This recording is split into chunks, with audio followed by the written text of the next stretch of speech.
చేస్తున్నా. అదే రకంగా మరి ఇంతకు ముందే బాలునాయక్ గారు నిన్న చక్కగా అసెంబ్లీలో చాలా విషయాలు చెప్పినారు. ఆ విషయాలు కూడా మన ముఖ్యమంత్రి గారి దృష్టిలో ఉన్నాయి. మరి ఎంతో కష్టపడి ఆ రోజుల్లో 1976లో మనం షెడ్యూల్ ట్రైబ్గా గుర్తింపజేసుకున్నటువంటి సందర్భం మరి ఆ రోజు జగ్మోహన్ గారు మరి సపోర్ట్ చేశారు.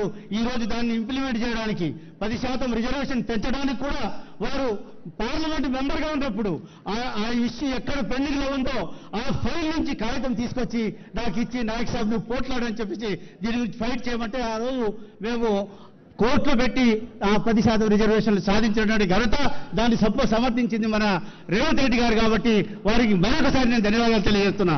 అదే రకంగా గత 10 సంవత్సరాలలో మన తెలంగాణ ఆర్థిక పరిస్థితే కాకుండా ట్రైబల్స్కి వచ్చినటువంటి యొక్క నిధులు ఏవైతే ఉన్నాయో అన్ని డైవర్ట్ అయినాయి. వాటిని కూడా చక్కదిద్ది వాటిని ఆ డైవర్ట్ అయిన నిధుల్ని మళ్ళీ ట్రైబల్ డెవలప్మెంట్కు ఉపయోగించే విధంగా వారు కృషి చేస్తారని తెలియజేస్తూ సేవాలాల్ మహారాజ్ గారికి నేను ప్రే చేస్తున్నా.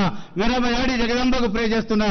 మన రేవంత్ రెడ్డి అన్నకు మంచి నిండా నీరు ఆయుష్, అదేవిధంగా ఈ తెలంగాణ వ్యవస్థను చక్కదిద్దడానికి వారికి శక్తినివ్వాలని చెప్పేసి కోరుకుంటూ నాకు ఈ అవకాశం ఇచ్చినందుకు నేను ఎక్కువ సమయం తీసుకోకుండా మరొకసారి ధన్యవాదాలు తెలియజేస్తూ रेवंत रेड्डी जी हम आपके साथ हैं, आप आगे चलो, तेलंगाना को लेके चलना। बंजारा आपके साथ है, बंजारा जिस समाज के साथ जिस पार्टी के साथ होता है वही पार्टी यहां पर सरकार बनाती है। उस सरकार का मुख्यमंत्री हमारे रेवंत रेड्डी जी है। आप आगे चलो, किसी चीज के लिए डरना नहीं, आपके साथ हम है, क्योंकि हम तेलंगाना लाने में भी आगे थे। तेलंगाना के लिए क्या क्या हुआ, मुझे कितना नुकसान हुआ आपको मालूम है। वो नुकसान को मेरा नुकसान छोड़िए, लेकिन समाज को भी बहुत नुकसान हुआ है, तेलंगाना को नुकसान हुआ है।